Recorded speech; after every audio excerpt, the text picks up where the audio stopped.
Hi மக்களே, இது Friday vlog. So afternoon மேலே தான் வீடியோவே எடுத்திருந்தேன். பாப்பா வந்து 12 வந்து ஸ்கூலில் பிக்கப் பண்ண போயிட்டேன். அவள் ஆக்சுவலி வந்து 2:30 தான் விடுவாங்க. இன்றைக்கி எக்ஸாம் அவங்களுக்கு. ஸோ குவார்ட்டர்லி எக்ஸாம் அவங்களதில் வந்து பீரியடிக்கல் ஃபஸ்ட்டு எக்ஸாம் சொல்லுவாங்க. So quarterly exam.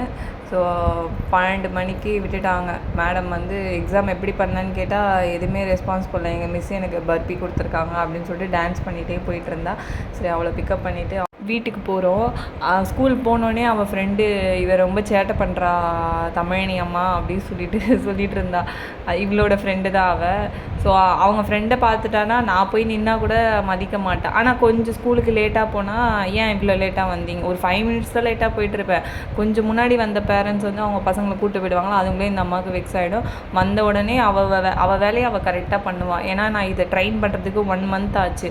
ஸ்கூல் விட்டு வந்தோடனே ஷூ சாக்ஸு எல்லாமே கழட்டிட்டு, ஐடி கார்டு கழட்டி, யூனிஃபார்ம் கழட்டி, ஃபேஸ் வாஷ் பண்ணிட்டு தான் நீ வரணும் அப்படின்னு சொல்லி இது 1 மாதம் நான் வந்து சொல்லி பார்த்தேன். கேட்கல, ஒரு 2 தடவை அடித்து பார்த்தேன்.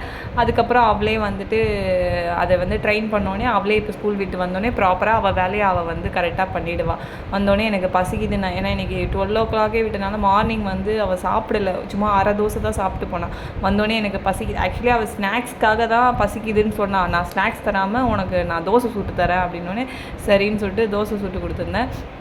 எனக்கு வந்தோடனே நான் காஃபி போட்டு குடிச்சிட்டு நாங்கள் 2 பேருமே ஸ்நாக்ஸ் பிரியர்கள். ஸோ எங்கள் வீட்டில் ஸ்நாக்ஸ் இருந்துகிட்டே இருக்கும். 2 பேருமே அந்த ஸ்நாக்ஸை சாப்பிட்டுட்டே இருப்போம். ஒரு 1 வீக்கு வரும்னு சொல்லிட்டு ஸ்நாக்ஸ் வாங்கி வைப்போம். ஆனால் அது 3 டேஸே காலியாகிடும். அவங்க அப்பா நைட்டு வரப்போ ஸ்நாக்ஸ்லாம் வாங்கிட்டு வந்துடுவாங்க. ஸோ அது 3 டேஸ் இல்லை, மேக்ஸிமம் 3 டேஸ் 4 டேஸ் தான் காலி பண்ணிவிடுவோம். அவள் ஸ்கூலில் அதிகமாக சாப்பிட்டதை விட வீட்டில் தான் ஸ்நாக்ஸ் நானும் அவ்வளோ அதிகமாக சாப்பிடுவோம். ஸோ வந்த உடனே என்னோடய மார்னிங் கொஞ்சம் பாத்திரம்லாம் விளக்கி வச்சுட்டு போயிட்டேன். துணி மட்டும் துவைக்கல, ஏன்னா டைம் ஆகிடுச்சு. இது மிஷின் ஓட விட்டுட்டு நான் எப்படி ஆஃபீஸ் போக முடியும் அப்படின்றதுக்காக வந்து மறுபடியும் துணி மிஷினில் போட்டு எடுத்து மேலே காய போட போயிட்டேன். ஒரு நாள் விட்டு ஒரு நாள் துணி துவைக்கிறதுனால கொஞ்சம் ஈஸியாக இருக்குது. மொத்தமாக சேர்த்தா தான் ஒரே லோடாக 3-4 லோடு போடுற மணிக்கு வரும். நான் ஒரு நாள் விட்டு ஒரு நாளே துவைச்சிடுவேன். ஸோ எனக்கு அது ஈஸியாக இருக்கும். மேலே மொட்டை மாடில் அவள் எங்கே காய போடுறா, வந்து எனக்கு பயமாக இருக்கா. அவள் அந்த சைடு எங்கன்னா எட்டி பார்த்து கீழே விழுந்துருவான்னு அவ்வளோ ஒரு பக்கம் பார்த்துட்டு இருந்தேன். அப்புறம் நேற்று பெட்ஷீட்லாம் காய வச்சுருந்தேன். கரண்ட் இல்லாதனால நேற்று கரண்ட் இஷ்யூ ஆச்சுல. ஸோ நாங்கள் மொட்டை மாடியிலே படுத்துட்டோம். இந்த பெட்ஷீட்டு தான் யூஸ் பண்ணி படுத்துட்டு இருந்தனால அப்பக்கப்பயே அதை துவைச்சி போட்டுருந்தேன். இந்த மாடி கொஞ்சம் டஸ்ட்டாக இருந்தனால துவைச்சி அப்படியே காய வச்சிட்டேன். ஸோ வந்த உடனே பெட்டை அதுக்கப்புறம் அவளை சாப்பிட வச்சுட்டு தூங்க தான் வைக்கணும்.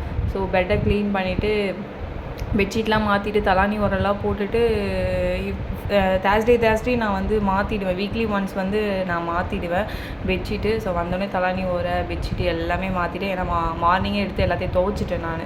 ஸோ அதை தான் போட்டுட்ருந்தேன். ஓகே, பாய் மக்களே. நெக்ஸ்ட் ஒரு வீடியோவில் மீட் பண்ணுறேன்.